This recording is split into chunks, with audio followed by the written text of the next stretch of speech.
જય માતાજી। આજે તો મારા મામી બનાવતા હતા રોટલા ફૂલેલા બનાવ્યા હો ભાઈ, મસ્ત મસ્તના।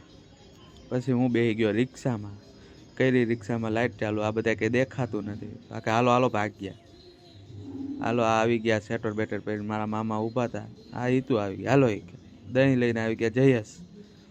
પછી તો ભાઈ રિક્ષા કરી ચાલુ અને વૈધા આગળ જવાનું હતું ભવનાથ અને સખી દાતાર અગરબત્તી કરવા, ગુરુવાર હતો એટલે। તો અમે તો ભાઈ આયલા આગળ, આયલા નવી રિક્ષા એટલે હમણાં તો ફેરા ફેર થયા છે હો બધા। તો આગળ આયલા તો આવી ગયું પ્લેન, એટલે આ તો કે પ્લેન ઉઠશે હમણાં। આવી ગયો વિમાટ, પારુલ કે વિમાટમાં જાઉં, મેં કીધું ન જવાય ભાઈ।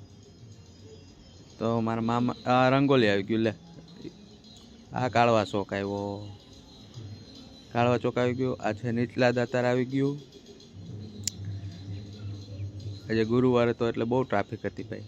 અમારા મામાને જયેશ પાછા આગળ થઈ ગયા, લે પછી આગળ વધ્યા તો અહીંયા બોર્ડ મારેલો હતો ભાઈ, પ્લાસ્ટિક લઈ આવવાની મનાય છે, પ્લાસ્ટિક લઈ આવશો તો દંડ થશે। આ છે વિલિંગન ડેમનો રસ્તો। પછી અમે પહોંચી ગયા દાતાર બાપુની સીડીએ। તો પાર્કિંગ કરીને કરી દીધી અગરબત્તી કરી, દર્શન કરી। મારા મામા અગરબત્તી કરતા હતા, મારા મામાએ અગરબત્તી કરી લીધી ને પછી પાછા નીકળી ગયા ત્યાંથી ભવનાથ બાજુ। ભવનાથ જતા મામા દેવનું મંદિર આવ્યું, ત્યાં અગરબત્તી કરીને પાછા નીકળી ગયા। તો આવી ગયું આ સોનાપુરી, બધાને છેલ્લે અહીંયા જ જવાનું છે। પાછા આગળ વધ્યા। આઈ લવ જુનાગઢ, આ મોજ, આ જુનાગઢની મોજ। જુનાગઢમાં આવો તો મોજ જ આવે। તો જુનાગઢમાં રહેતા હોય કોમેન્ટ કરજો, આ કયું મંદિર છે, કોમેન્ટ કરવાનું ભૂલતા નહીં। ફોલો કરજો, લાઈક કરજો, કોમેન્ટ કરજો ભાઈ। આ છે ગરનાળું, આવી ગયા મહાદેવ, હર હર મહાદેવ। તો પહોંચી ગયા અમે ભવનાથ।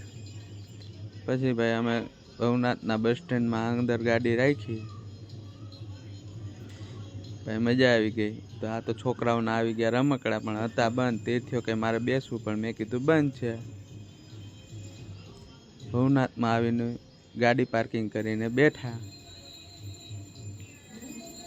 આ તો ડિસ્કો કરવા માંડ્યો ભવનાથમાં આવે એટલે એને બહુ મજા આવે। જો ડિસ્કો કરે, જો આ મંચુરિયન આવી ગયું, ઓરો રોટલા, દહીં અને ભજીયા પણ ઓર્ડર દીધો છે, તો એ પણ આવી જશે। પછી પાછા પહોંચી ગયા અમે જોશીપરામાં। તો સારું, ટાટા બાય બાય, ફોલો કરજો।